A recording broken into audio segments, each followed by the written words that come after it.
Hello, my name's Kelly Edwards and I'm a psychologist and a mindfulness teacher. I don't only work with people one-on-one or in groups.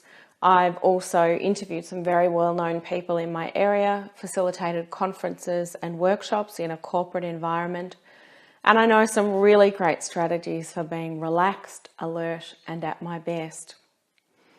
But like most people, I wasn't as comfortable as I would like to be about the idea of public speaking, let alone filming myself and being watched by millions of people through Udemy. So after I've given you a quick tour of my equipment and my setup here, I'm going to share some of my top tips for managing that cringe factor and getting yourself off to a good start in your first course at Udemy. Having the right equipment is really important in terms of making your course better. People don't like poor quality audio or video, but also it gives you confidence to know that you're putting your best foot forward. So let's take a look at what I'm using. Before we do though, just take a moment to become familiar with the settings that Udemy prefers. First of all, I'm recording this on my MacBook Pro laptop, which has a high definition webcam that meets these requirements. I'm also using ScreenFlow software for Macintosh. The PC equivalent that most instructors recommend is Camtasia, and you can hear the quality of the sound that I'm getting through my lapel mic here.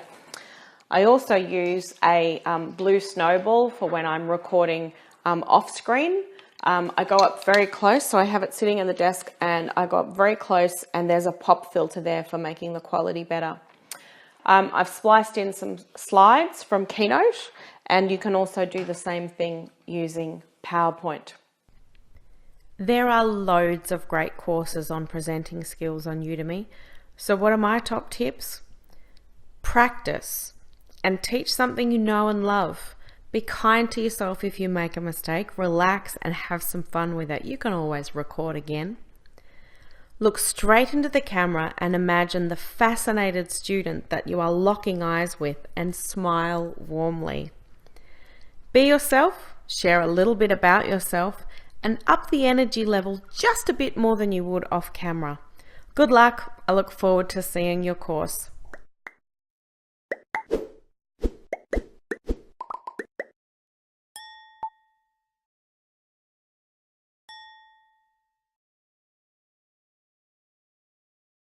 Get excited for this lecture on test videos.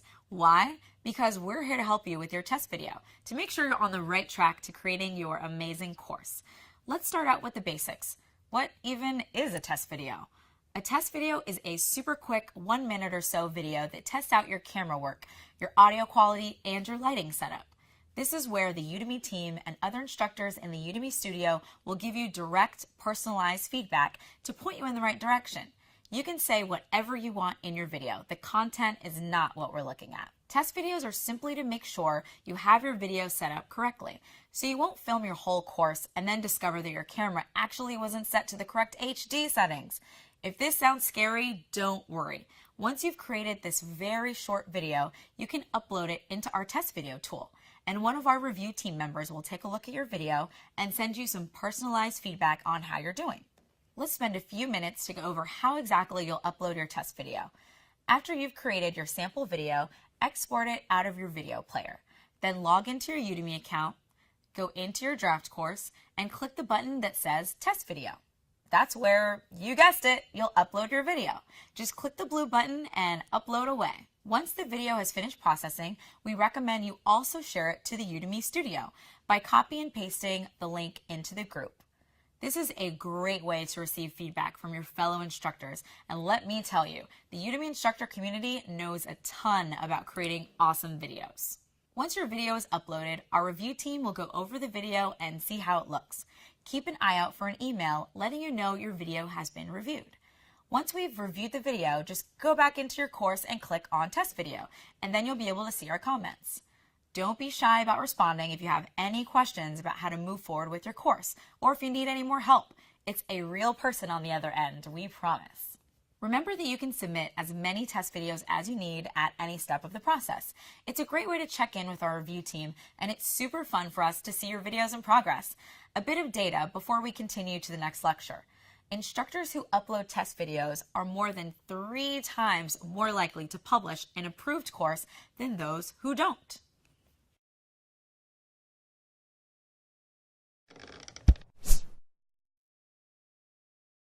Hello Sugar, I am Daniela Guido, personal fashion stylist, owner of Silver Lining Stylist. I'm also a Udemy instructor and I create content for YouTube and Instagram. You can find my course in the link right there. In this class, I'm gonna share with you some tips on how you can show your personality on camera and engage with your students. So let's just dive in.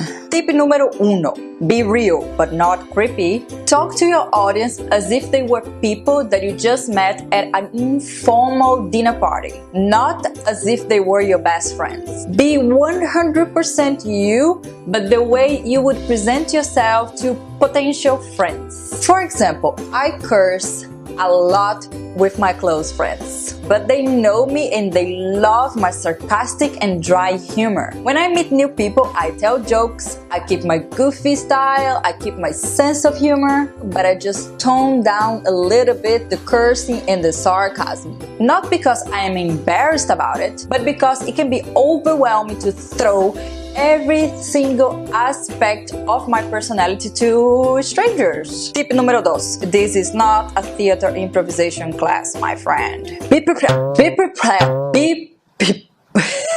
Be prepared. Always have a script written by you to guide you during the shooting. It's okay to improvise. I do it a lot.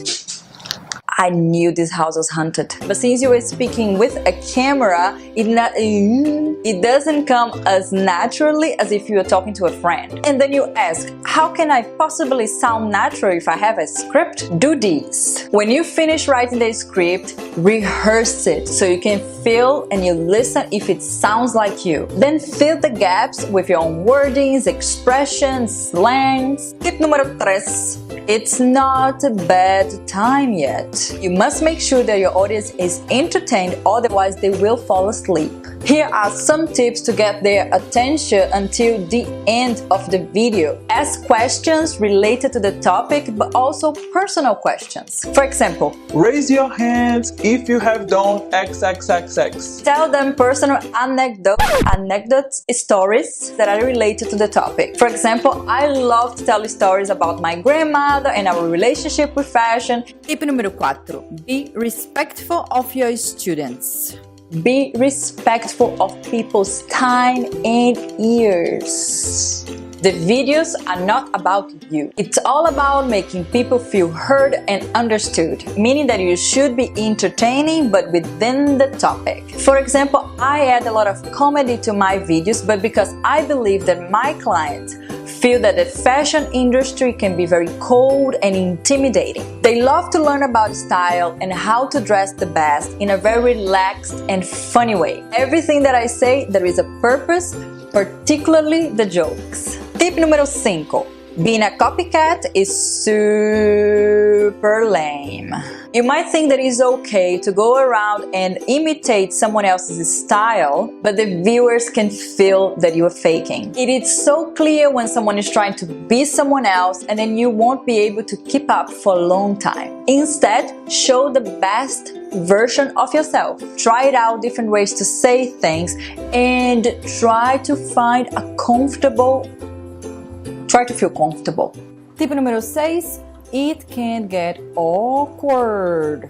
When you start filming, the first minutes, you're always more stiff, more nervous. No matter how many times you filmed before, the starting of a shooting days is always a little bit awkward. And the first seconds of any video is the most important time when you are trying to grab people's curiosity by, So to make sure that you look and you sound fresh from the start of the video, follow this tip. Shoot the whole video 2 or 3 times. This will give you a lot of confidence, and you will see that by the 3rd time you have much more energy. And you're also gonna have plenty of options when you're editing. Okay, love, these are some of my tips for you to feel confident and show who you are in the camera and make people like you or not. That was a great sum up. Talk to you soon, love. Bye!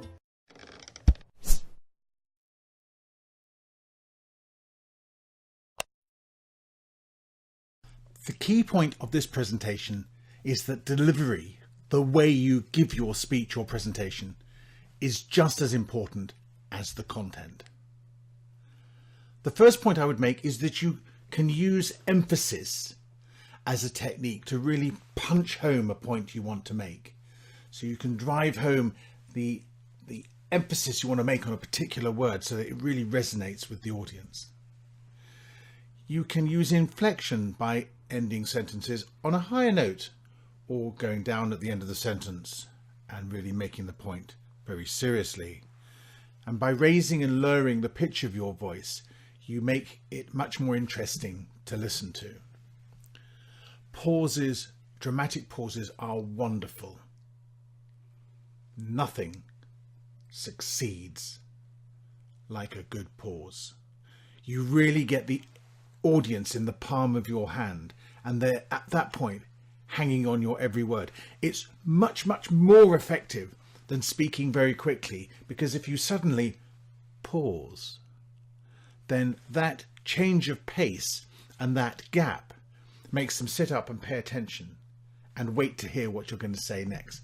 Absolutely brilliant technique. You must use it. Volume, the way you use the volume in your voice, can also be a very effective tool, because you can talk very quietly and that will get them to draw forward and listen in. You don't have to shout the whole time, but again, if you want to add energy to your voice, you can add volume to it and really build up to a crescendo. And by altering the volume as you go through, you also make your whole conversation with your audience much more interesting for them. Pace, the speed at which you speak, is also a very useful technique, because you can really get energized and very excited about a particular point, but then you can talk more slowly to deliver the punchline, or indeed to bring home a particular point that you want to make. Try to avoid filler words, the ums and the ahs, the words that you fill in inadvertently without thinking while your mind is digesting what you want to say next. And if you can speak with confidence without allowing yourself to drop into that particular trap, you'll sound far more authoritative. Finally, energy. You want to go onto the stage really pumped up. And if you think about a scale of 1 to 10, you don't want to be completely hyper and wired to the ceiling. So you don't want to be a 10.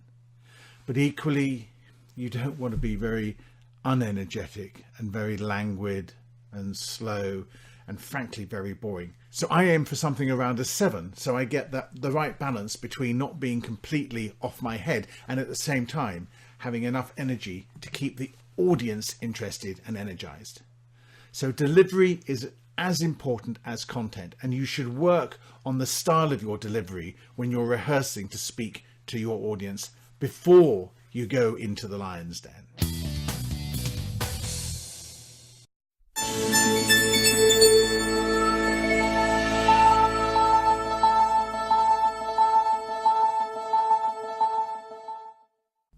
Hello, my name's Len Smith, and as you've probably guessed from my accent, I'm based in the UK.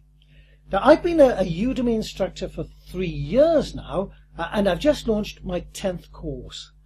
I'm looking forward to sharing this lesson with you, a very simple tip to reduce the horror of seeing ourselves on screen.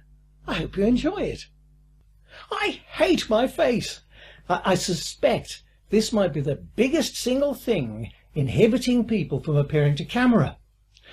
But why do so many people hate seeing themselves on video? It's usually one of 2 reasons. Well, it can be both, of course. It's either their appearance. God, I'm overweight. I'm so wrinkled. I look like a pickled walnut. I'm bald. I've got a big nose and so on. Or it's their performance. Whatever happened to my enthusiasm? Why do I look so stiff, so damned unfriendly? Most of the course is devoted to performance, but I'd just like to spend a few moments focusing on how we look. If we can put our own vanity aside, do you really think people care about our features? Sure, they want to know what we're like as a person. Can they trust us? Will they have faith in what we're saying? But you can be sure they won't be obsessing about the size of my nose or the fact that my skin is as smooth as a lizard's. Fortunately, there is something we can do to tone down our imperfections. And I'm not talking about makeup or anything like that. And it works. First, just don't fill the entire screen. No point in putting them off their breakfast. I love this concept of picture-in-picture. It's often abbreviated to PIP. They do it a lot on TV news, so people are getting used to seeing the format.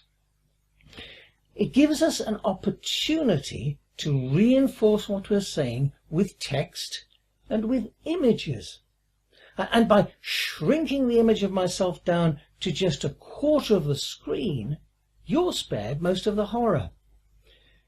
While my face is only a fraction the size of a full-screen headshot, you can still get a very true impression of the real me. Easily enough to decide whether you trust me and whether you'd want to invest in any of my courses.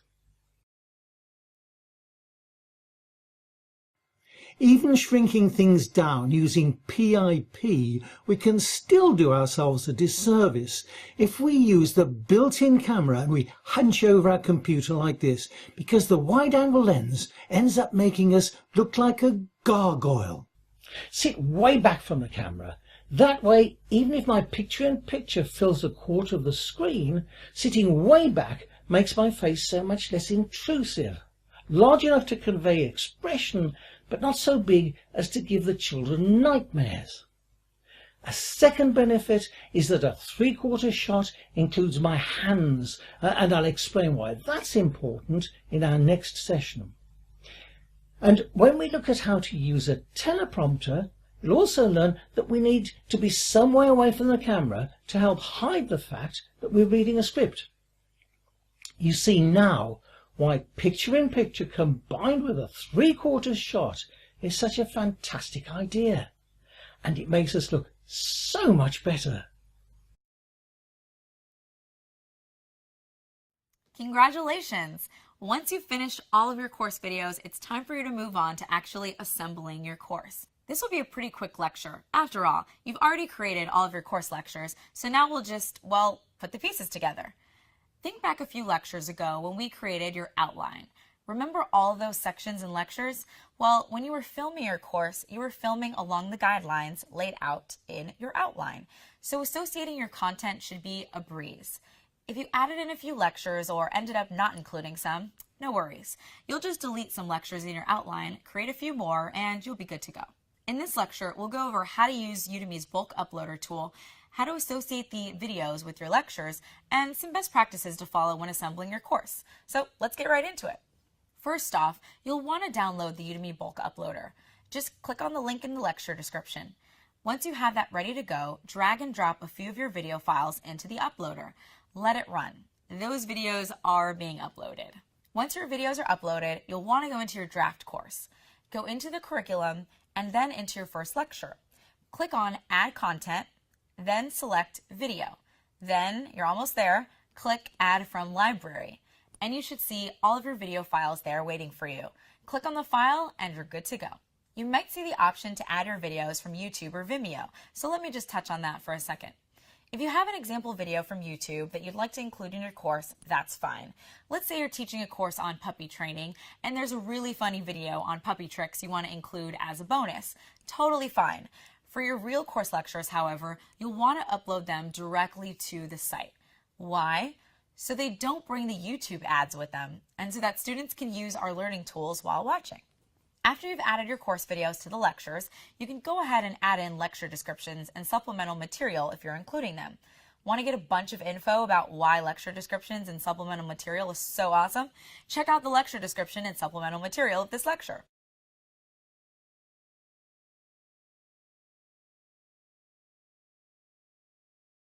Congratulations! You've successfully made it through the instructional design and course production process. You're officially a part-time teacher and professional video producer, and now it's on to the fun stuff, marketing. This section will help you polish up your course landing page to optimize for conversion and truly shine in Udemy's marketplace. The details really do matter here, so we'll focus in on the key elements of your course landing page. We'll cover what information students will be looking for and where they'll find it. That includes everything from your course title and subtitle to your course description and learning objectives. We'll also hit on what makes a great course image and promo video and why they're valuable marketing tools for you. This is equal parts art and science, but we do continually strive to collect data on what's working in the marketplace. We'll update this section periodically to make sure that you always have the latest and greatest tips on how to make sure your course converts. It doesn't matter whether you're creating a free course that you want to change the world or a paid course that you're hoping will be a runaway marketplace success. Be sure to check back often to see what's new and hot.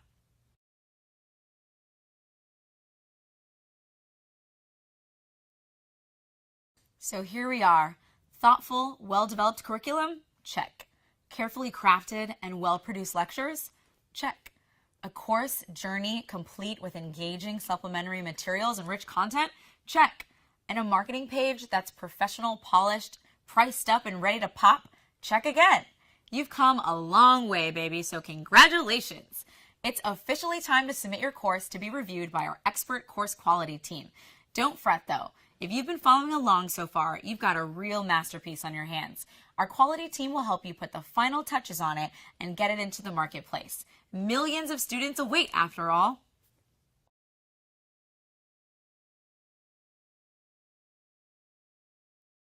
Hey, guess what? You've come a long way to get to this lecture. We've covered everything about creating your course, from planning and polishing, and now we're at the final step, publishing.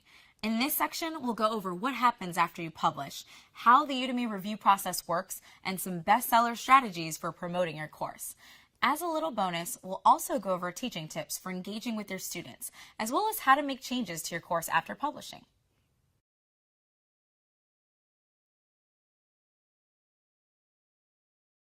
Why is the review process one of the most important parts of this whole course creation process? Well, because it's where we'll help you fill in any gaps in your course and take it to the next level. First, let's go over how the review process works. Once your course is published, it's submitted to our review team. The review team will go over all of your entire course to make sure that you've hit the quality standards for the marketplace. They'll look at things like how your course is structured and whether your audio and your video lectures sound good. For a more in-depth look at every point on the quality checklist, just click on the supplemental materials and check out the Teach Hub for more information. Once the review team has reviewed your course, they'll send you feedback over email. Make sure to keep an eye out for this email, and to be really prepared, go ahead and add review@udemy.com to your address book right now. The review team might have some changes for you. Some of those might be required and some might be recommended. Once all of the required changes are completed, let us know and your course will be approved into the marketplace. If you ever have any questions about the review process or you want some specific feedback on your course, you can always send the review team an email. They're there to help your course get up and running and teaching students.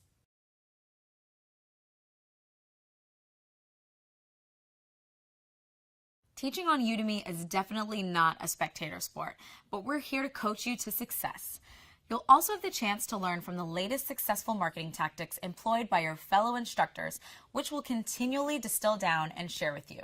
Udemy is a home for you to share your expertise, distribute your course, and develop your personal brand. In addition to the resources included in supplementary materials, make sure to check out the collection of instructor promotion tips and tools included in the lecture description.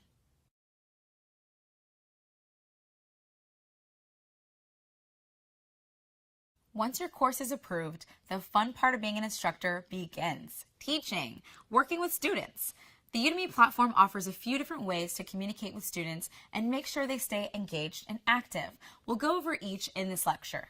Remember that engaging with students is totally up to you. Every instructor does it differently. You can be as active or passive as you like. Just remember to establish clear expectations and follow through on them. One good rule of thumb to remember, though, is more engaged students generally purchase more courses. The first place to communicate with students is in the course dashboard. Once you've hit publish, your dashboard is like the command center of the course. It's also where you can chat with your students and see the questions and comments they're posting. In the dashboard, you can post discussion questions related to specific lectures. You can also reply to students' posts and like their posts as well. Next, check out the Announcements tab. Only you, the instructor, can post here, although students can reply to your posts. Our multiple messaging tool allows you to send out announcements to multiple courses at once. For more on the dashboard and making announcements, check out the articles linked to in the lecture description. Scheduling course office hours is a great way to engaging your students in a way that works with your life and your schedule. It also allows you to introduce a level of interactivity, which is fantastic for increasing student engagement with your course material. If you're interested in hosting office hours, we recommend using a third-party service like Google Hangouts or Spreecast and sending out a course announcement about the time and date. Also provide a link for your students to join.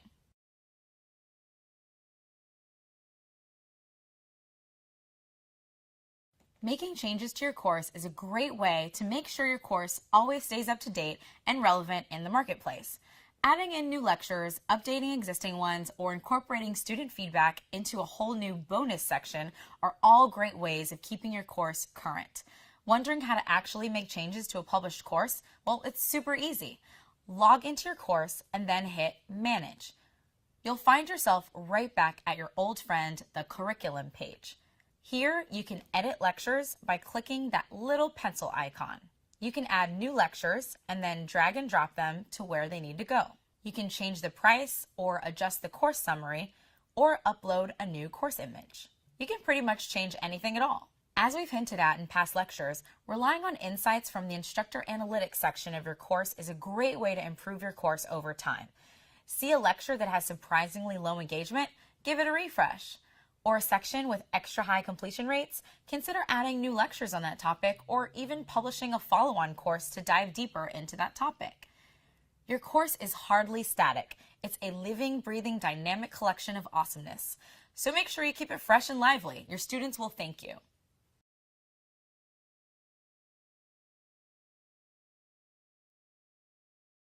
When we started this course, we hit you with a fast and heartfelt congratulations and thank you. Spoiler alert, here it comes again. When you started this course and your course, you were embarking on a new and rewarding journey. Now, one journey comes to a close as another one begins. So congratulations and thank you.